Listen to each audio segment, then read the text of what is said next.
नमस्कार दोस्तों, आप सभी का विश्व भारती चैनल में बहुत बहुत स्वागत है। आज हम आपको बहुत ही ज़रूरी यानी वेरी इम्पोर्टेंट जानकारी देने जा रहे हैं, जो कि आपने जानना बहुत ज़रूरी। आज कुछ घंटों से खबरें आ रही थी, बहुत ही बड़ी कुछ रेड्स हुई हैं, बहुत ज़्यादा ड्रग्स की ज़ब्ती हुई है। आपको बता दें, जो अंतिम सूचना हमें कुछ मिनट पहले मिली, उसमें हमें ये जानकारी मिली कि लगभग उन ड्रग्स की जो कीमत है वो 2,500 करोड़ रुपयों के आसपास है। यानी ऐसा कहा जा सकता है कि भारत में आज तक जितने भी ये गैरकानूनी ड्रग्स की कॉन्ट्राबैंड चीज़ों की जब्ती हुई है, उसमें ये सबसे बड़ी जब्ती है।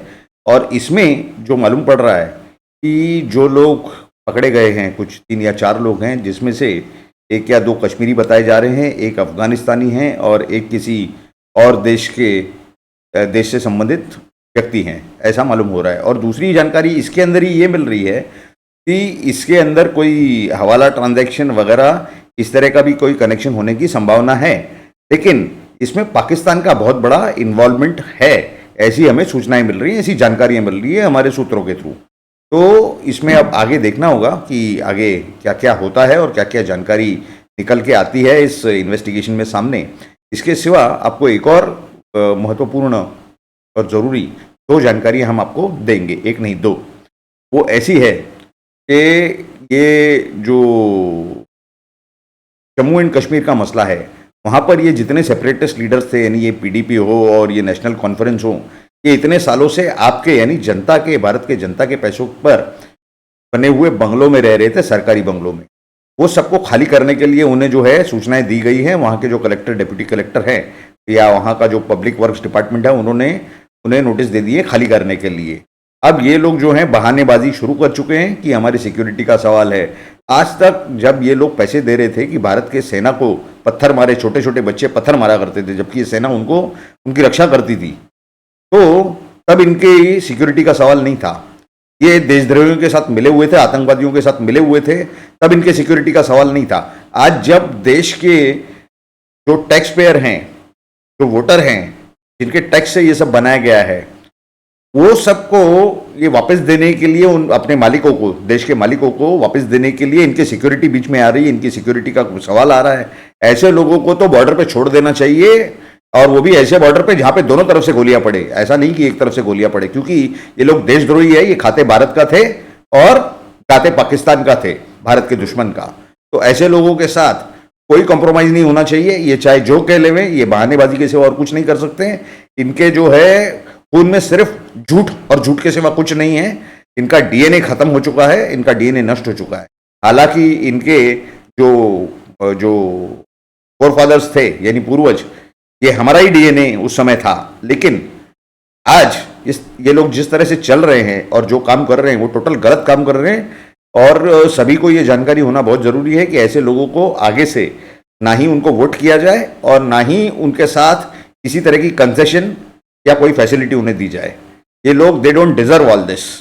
इसके सिवा आपको एक और जानकारी बहुत अच्छी दूंगा कि उत्तर प्रदेश में जो राजनीति चल रही है, वहाँ चुनाव आने वाले हैं, लेकिन इस दौरान वहाँ की सरकार ने एक नए बिल की पेशकश की है, एक नए कानून की पेशकश की है, जिसमें कुछ इस तरह का ड्राफ्ट मालूम पड़ रहा है कि लाया है सरकार ने और जनता के पास रखा है ऑब्जेक्शन और सजेशंस के लिए, कि जिसे भी 2 बच्चे या उससे 2 बच्चों से ज़्यादा अगर बच्चे हैं, तो क्यों ना उन लोगों को सरकारी स्कीम से वंचित रखा जाए। यानी सरकार की जितनी योजनाएं हैं, वो चाहे केंद्र की हो, चाहे राज्य सरकार की हो, प्रधानमंत्री जन कल्याणकारी योजना अभियान की कोई ये हो, या इंश्योरेंस का कुछ हो, या जो मुफ्त शिक्षा यानी फ्री एजुकेशन हो, ये इसके लिए कर रहे हैं ताकि सरकार के पास जितने भी रिसोर्सेज या सुविधाएं उपलब्ध हैं, उसके ऊपर हर परिवार का उतना ही अधिकार है ना कि किसी और परिवार का होना चाहिए। यानी कोई परिवार या कोई धर्म के वजह से कोई श्रेष्ठ नहीं है। तो क्योंकि किसी एक विशेष तबके ने या किस विशेष कास्ट ने, सबकास्ट ने या किसी विशेष क्रीड ने अगर वो ज़्यादा बच्चों की पैदाइश की है, तो वहाँ पर जब सरकार के रिसोर्सेज ज़्यादा जाएंगे तो बाकी पॉपुलेशन कहेगी कि ये तो वेस्ट हो रहा है। तो ऐसा नहीं होना चाहिए, सबको बराबर का हक है। इसके लिए किसी कास्ट, किसी कम्युनिटी, किसी रिलीजन के लिए इसका भेदभाव नहीं करते हुए सबके लिए सेम कानून लाया जा रहा है। अभी देखिए, जिन लोगों ने ज़्यादा बच्चे पैदा किए हैं, अगर वो कोई विशेष कम्युनिटी या धर्म के लोग हैं तो वो उनकी गलती है, वो उनका प्रॉब्लम है। उसके लिए सरकार को कोई लेना देना नहीं है। ये इंदिरा गांधी ने ही ये सेक्युलर वर्ड लाया था। अब अगर उन्हें सेक्युलर वर्ड अगर उन्हें बर्दाश्त नहीं है तो वो सरकार से ये कम्युनिटी या जो भी हो वो पिटिशन कर दें कि भाई ये सेक्युलर वर्ड हटा दो अभी।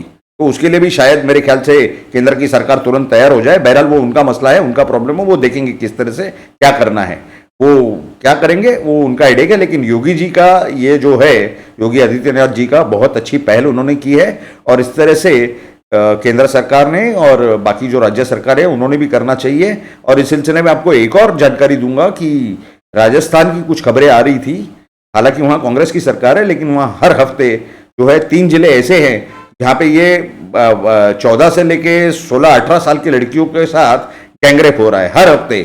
6 दिन 8 दिन अगर आप स्टैटिस्टिक्स निकालेंगे या आप न्यूज़ चेक करेंगे इंटरनेट पर या न्यूज़पेपर्स में तो आपको जानकारी मिलेगी कि आज की तारीख में वो रेप कैपिटल ऑफ इंडिया वाली परिस्थिति हो गई है राजस्थान की। और उसके बारे में कोई आवाज़ नहीं है। एक आधी कोई घटना हो जाए उत्तर प्रदेश के अंदर तो तुरंत ये लोग जो है उसको शूट करेंगे, उसकी आवाज़ म्यूट कर देंगे, उसमें कुछ और ये कर देंगे कि भाई मार रहा है और कह रहा है कि जय श्री राम बोलो, और ये हिंदू मुस्लिम का जो है एक माहौल क्रिएट कर देंगे। लेकिन इनके खुद के राज्यों में जो हो रहा है उसका ये लोग एक शब्द नहीं बोलेंगे। ये लुटेंस मीडिया, चोर मीडिया ये कुछ नहीं बताएगी आपको। ये क्यों बताएगी? ये आपको सिर्फ वही बताएंगे जिसके लिए उनको पैसे मिलते हैं। मेरे ख्याल से 1 या 2 या 4 चैनल बहुत ज़्यादा से ज़्यादा होंगे कि जो लोग आपको सही सही और पूरी पूरी जानकारी देते होंगे, असली खबरें बताते होंगे, असली सूचनाएं देते होंगे। लेकिन बाकी ये जो लुटेंस मीडिया है, ये खान मार्केट के गैंग के कंट्रोल में रहते हैं और उन्हें पैसे आते हैं, उस तरह से करते हैं। तो ऐसे मीडिया से आप सावधान रहिए, सतर्क रहिए और इनके किसी भी जो ये आपको गुमराह करते हैं उसमें आप नहीं आइए। ये आप सभी से एक निवेदन है। अभी हम आते हैं अपने मूल मुद्दे पर कि महापॉलिटिकल चेंजेस। अब महापॉलिटिकल चेंजेस के 2 अर्थ होते हैं, एक महा यानी बड़ा और दूसरा है महाराष्ट्र को भी शॉर्ट में महा कहा जाता है। अब ये दोनों चीज़ें हो रही है क्योंकि अगर आपने देखा होगा 2 दिन पहले भारत के प्रधानमंत्री सम्माननीय नरेंद्र मोदी जी ने जिस तरह से जो अपने मंत्रिमंडल में बदलाव लाए, तो खैर उसमें कुछ चीज़ें अच्छी भी हैं और कुछ जो हैं वो गलत है नहीं कहा जा सकता, लेकिन थोड़ा सा इम्प्रॉपर हैं ऐसे ज़रूर कहा जा सकता है। हो सकता है वो गलती से हुआ हो या एरर हुआ हो, पता नहीं वो किस तरह से हुआ या उन्हें क्या फीडबैक दिया गया है या उन्हें इनपुट्स क्या दिए गए थे, उसके ऊपर उन्होंने कुछ निर्णय लिया होगा और हो सकता है कि उस वजह से ये सब चीज़ें हुई हो। तो वैसे उनकी वैयक्तिक रूप पे यानी व्यक्तिगत रूप पे उनकी कोई गलती नहीं है, लेकिन ऑर्गेनाइजेशनल स्ट्रक्चर जब होता है पॉलिटिकल पार्टी का और उसमें जब डेटा आता है, जानकारी आती है, वो कुछ सोर्सेज से आती है। अगर कोई एक आधा सोर्स करप्ट होगा तो हो सकता है कि गलत जानकारी वहाँ पहुँच जाए और ट्रस्टवर्दी सोर्स के द्वारा भी ऐसा हो सकता है कई बार। लेकिन आपको ये बता दें जिस तरह से उन्होंने बदलाव लाए हैं वो बहुत अच्छे बदलाव लाए हैं। उसमें कुछ बातें ऐसी चल रही थी कि महाराष्ट्र में जो ये हमारे पूर्व उप मुख्यमंत्री और भारतीय जनता पार्टी के नेता गोपीनाथ मुंडे जी, जिनके साथ हमें भी काम करने का मौका मिला, हमने काफ़ी समय उनके साथ काम किया, विवेक मेहता के साथ काम किया है जुड़ के, और उनके जो कन्याएं हैं पंकजा मुंडे और प्रीतम मुंडे और प्रमोद महाजन जी की बेटी पूनम महाजन, तो प्रमोद महाजन जी की बेटी और ये 2 इन लोगों को कहीं ना कहीं मंत्री पद मिलेगा ऐसी बातें चल रही थी और उनमें से 3 में से 1 को तो जरूर मिलेगा, ऐसी तो पूरी संभावना राजकीय जो नेता है बता रहे थे, राजनीति वाले सब और जो पॉलिटिकल एनालिस्ट हैं। लेकिन ऐसा कुछ हुआ नहीं और उन्हीं का जो समाज है बंजारी समाज, वहाँ से किसी और को जो है केंद्र में मंत्री पद बहाल किया गया। लेकिन इसमें ही एक राजनीति का चक्कर है, राजनीतिक चक्कर है और वो समझना जरूरी है क्योंकि कुछ नेताओं ने या कुछ ये लोगों ने ये कर दिया कि ये पंकजा मुंडे या प्रीतम मुंडे या पूनम महाजन ये लोग नाराज हैं। यहाँ नाराजगी की बात नहीं है, यहाँ अंदर क्या चल रहा है ये जानने की जरूरत है और हम आपको वही बताते हैं और वही बताने आए हैं कि देखिए ये ऐसा है कि यहाँ पर पुराने लोगों की एक आपस में एक अंडरस्टैंडिंग होती है, उनका जो एम होता है वो कॉमन होता है और वो था कि जिस तरह से गोपीनाथ मुंडे जी या प्रमोद महाजन जी देश के लिए या महाराष्ट्र के लिए काफ़ी चीज़ें सेक्रीफाइस करके और विकास चाहते थे, विकास करना चाहते थे और सभी सही और लाइक माइंडेड लोगों को साथ में लेके चला करते थे। यानी वो एक जो एसोसिएशन जिसे कहा जा सकता है ये आज जो बैठे हैं वहाँ महाराष्ट्र में उनको उसकी ज़रूरत नहीं है, क्योंकि अगर ये इन लोगों को लेके चलेंगे तो ये खुद की टीम कब बनाएंगे और ये कब आगे बढ़ेंगे। और इन्हें डर है कि ऐसे लोगों को अगर अकोमोडेट कर दिया गया तो ये सब लोग एक होके और जो आज बैठे हैं उन्हें ही हटा दिया जाएगा। तो ये उनका पर्सनल प्रॉब्लम्स है या सेल्फिशनेस है, आप जो भी कहिए, स्वार्थ कहिए, जो भी उसे नाम दे दीजिए, लेकिन ये पॉलिटिक्स है, ये आज की पॉलिटिक्स है। तो आज आपने जो सेक्रीफाइस किया उसे कोई वैल्यू नहीं है। यहाँ पे हमें भी जानकारी मिली कि कुछ लोग जब टॉप लेवल के यानी महाराष्ट्र के टॉप लेवल्स के लीडर से मिले तो उन्हें कहा गया कि ठीक है, हम आपको सोच सकते हैं अकोमोडेट करने का, आपने इतने साल काम किया, आप बता रहे हैं, लेकिन you will not be carrying your past baggage, यानी आपने पिछला जो किया है, आपके जो पिछले एसोसिएशन है उसको सब आप भूल जाइए। यानी पार्टी उस चीज का लाभ नहीं लेना चाहिए, उनके अनुभव का या किसी चीज का या उनके एसोसिएशन। अभी आप यानी हमारे पिल्लू बन के या हमारे पपेट बन के काम करेंगे, ये अलग तरह की राजनीति का जन्म हो रहा है। लेकिन ये सब के चलते चलते ये तो टेम्पररी फेज है, ये भी हट जाएगा। दिस इज नॉट परमानेंट, क्योंकि भारतीय जनता पार्टी एक ऐसी पार्टी है जहाँ पे कोई चीज़ परमानेंट नहीं है। कोई अध्यक्ष, वो चाहे राज्य में हो, किसी प्रदेश में हो या केंद्र में हो, परमानेंट नहीं होता। वहाँ पे जो है हर 3 सालों में वो चेंज होता है और एक बार रिपीट हो सकता है बनने के बाद, यानी 6 साल। तो ये सबका कहने का मतलब ये है कि ये सबके बारे में हमें मालूम है और हमें कंफर्मेशन तो मिली नहीं है, लेकिन हमें पूरा खातरी है कि ये सबकी जानकारी नरेंद्र मोदी और अमित शाह और जेपी नड्डा, इनके पास जरूर होगी ये सब चीज़ की जानकारी, और वो जो भी करेंगे वो सही फैसला लेंगे, इस पर हमें पूरा विश्वास है।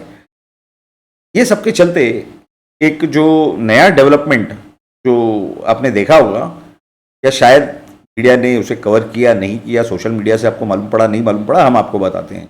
ऐसे कई सारे उत्तर प्रदेश के अंदर नेता हैं दूसरे दूसरे पार्टियों के, विभिन्न पार्टियों के, जो उत्तर प्रदेश में भारतीय जनता पार्टी में प्रवेश करके और वहाँ काम करना चाहते हैं। लेकिन वहाँ पर बैठे हैं योगी आदित्यनाथ जी, और वो बहुत ही संयमी इंसान हैं, बहुत ही केपेबल और एफिशिएंट हैं वो, और उनका काम तो सभी जानते हैं कि वहाँ किस तरह के हाईवे बन गए और काफ़ी सारा प्रोग्रेस हो गया है इंफ्रास्ट्रक्चर में, हर चीज़ के लिए उनका बहुत सही सही काम चला है अब तक। तो उनके काम के वजह से जो आज वहाँ भारतीय जनता पार्टी की परिस्थिति है वो बहुत ही मजबूत है, और आने वाले चुनाव में भी भारतीय जनता पार्टी को वहाँ काफ़ी फायदा होगा। आज जितनी सीटें उससे ज़्यादा आएंगी, ये एक अलग बात है, लेकिन इन लोगों को लेके अपना इमेज और क्रेडिबिलिटी खत्म नहीं करना चाहते। तो ये एक चीज़ है कि वो अपनी जो फर्म इमेज है अपनी और अपने भारतीय जनता पार्टी की, उसे वो बराबर बरकरार रख के और चुनाव तक जाना चाहते हैं। तो उनका जो ध्येय है वो भी काफ़ी क्लियर है, और वो हैं योगी। तो का तो ऐसे है, ना आगे पीछे, ना आगे कोई ना पीछे कोई। तो वहाँ पर कोई भ्रष्टाचार न वो खुद करते हैं, ना किसी का भ्रष्टाचार वो हैंड करते हैं। किसके बारे में भी जानकारी अगर आ जाती है तो उसकी तुरंत इंक्वायरी लगवा देते हैं, उन्हें पद से हटा देते हैं, सस्पेंड कर देते हैं, और वो पूरा जो है इतना स्ट्रिक्ट एक्शन कायदे में से ले सकते हैं, कायदे के प्रावधानों द्वारा वो लेते हैं।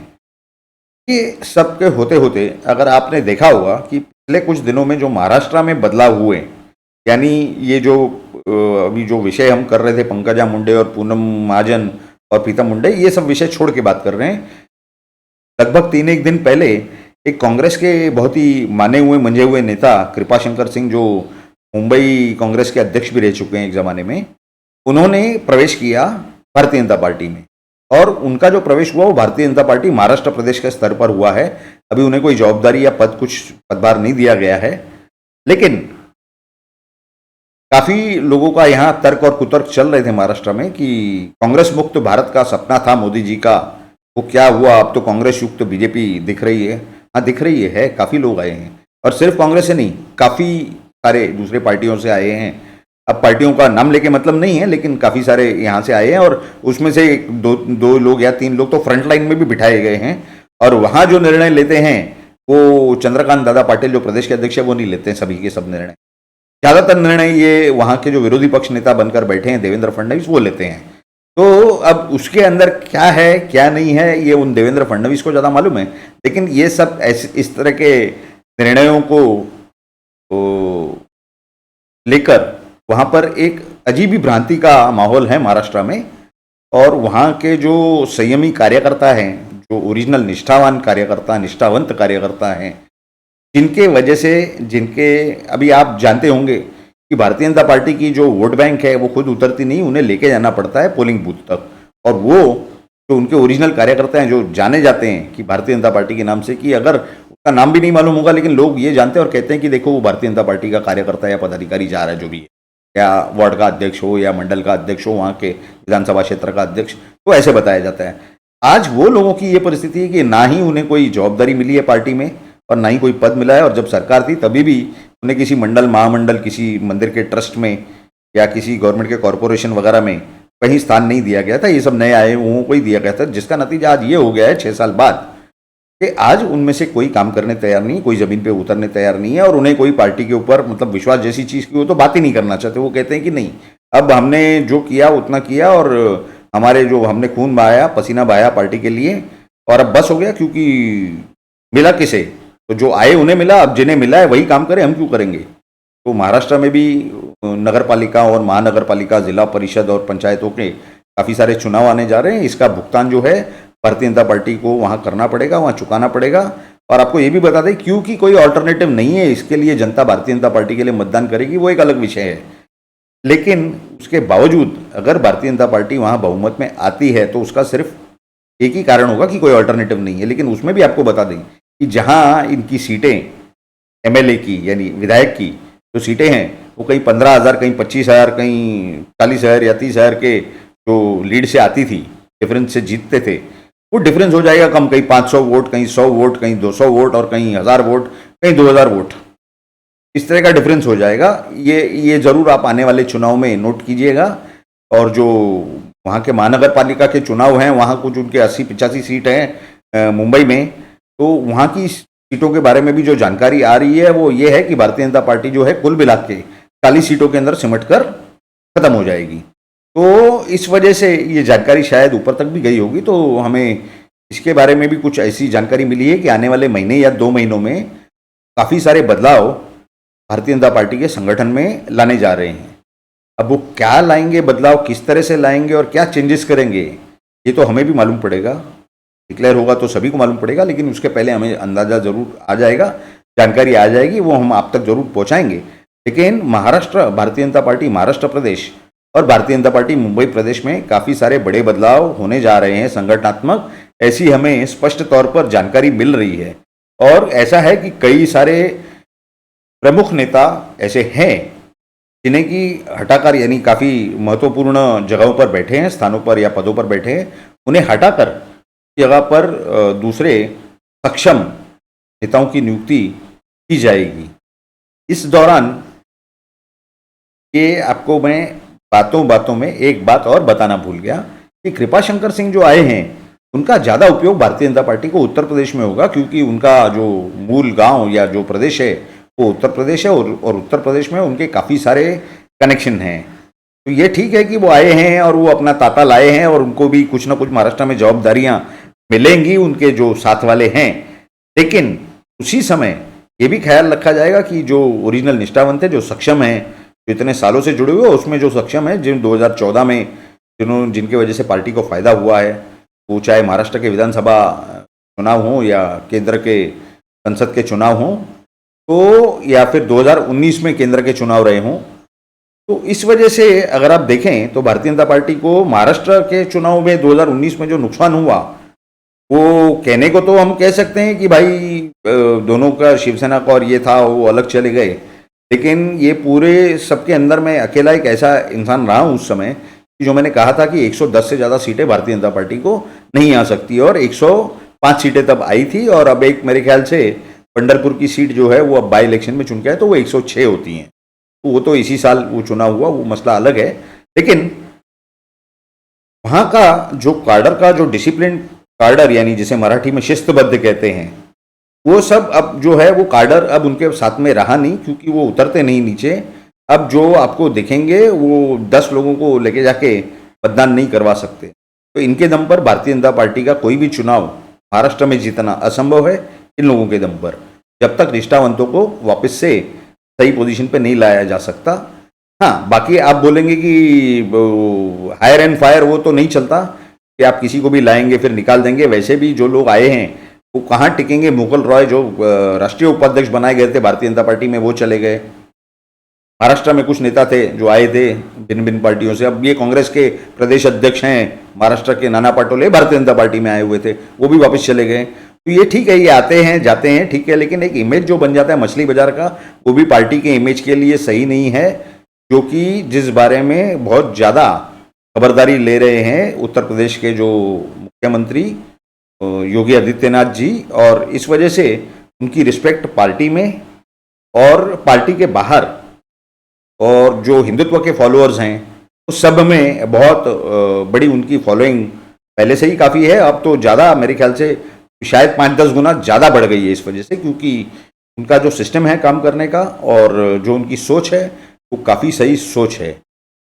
अब आपने कुछ दिन पहले सुना होगा कि ये मोहन भागवत जी राष्ट्रीय स्वयंसेवक संघ के जो सरसंघ चालक, उनके मुंह से निकल गया था, कहें कि उन्होंने इस तरह से, यानी उन्होंने कहा था कि हिंदू और मुस्लिम का डीएनए एक ही है, तो ये जो हिंदू कम्युनिटी है जो आरएसएस के साथ जुड़ी हुई है वो आरएसएस को अपना रक्षक समझते हैं और इस वजह से वो आरएसएस के साथ जुड़े हुए हैं। राष्ट्रीयत्व नेशनलिज्म की भावना एक है, लेकिन हिंदुत्व की भावना उससे सबसे ज़्यादा स्ट्रांग है। और इस तरह के अगर बयान चलते रहे तो हो सकता है कि आरएसएस की फॉलोइंग और फैन फॉलोइंग ये दोनों ही कम होने लगे, वो ज़मीनी स्तर पर जो शाखाएं लगती है उसमें भी संख्या शायद कम होने लगे, क्योंकि इस तरह की बातें करना लोगों को लगता है कि ये हिंदुत्व के विरोध में ये बात है और इस तरह का कोई वक्तव्य नहीं करना चाहिए, ऐसा ग्राउंड लेवल पे फीलिंग है जो हमें जानकारी मिल रही है। अब इस सब के चलते आने वाले समय में, यानी 6 से 8 महीनों में या 10 महीनों में आपको ये जो मैंने जानकारी दी इसके बारे में ज़रूर आपको अनुभव मिलेगा और आने वाले महीने या 2 महीने में आपको भारतीय जनता पार्टी महाराष्ट्र प्रदेश स्तर पर के बारे में भी जो चेंजेस हो रहे हैं वो भी मिलेंगे आपको जानकारी। और आपको एक और बात बता दें कि अक्टूबर, नवंबर और दिसंबर 2021 के अंदर ये 3 महीनों में हम बहुत ही मेजर चेंजेस एक्सपेक्ट कर रहे हैं और वो किसी एक पार्टी विशेष के बारे में नहीं है, ये अलग ही हिसाब के चेंजेस रहेंगे, मेजर पॉलिटिकल डेवलपमेंट्स होने की संभावना है।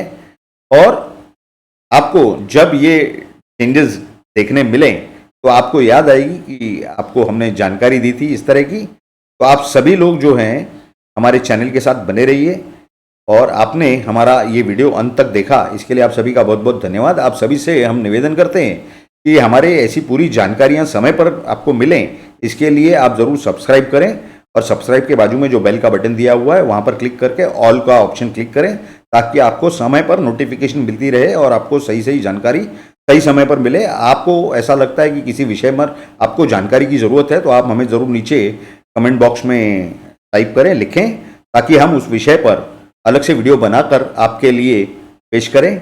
आप सभी का फिर से एक बार बहुत बहुत धन्यवाद। भारत माता की जय। जय हिंद।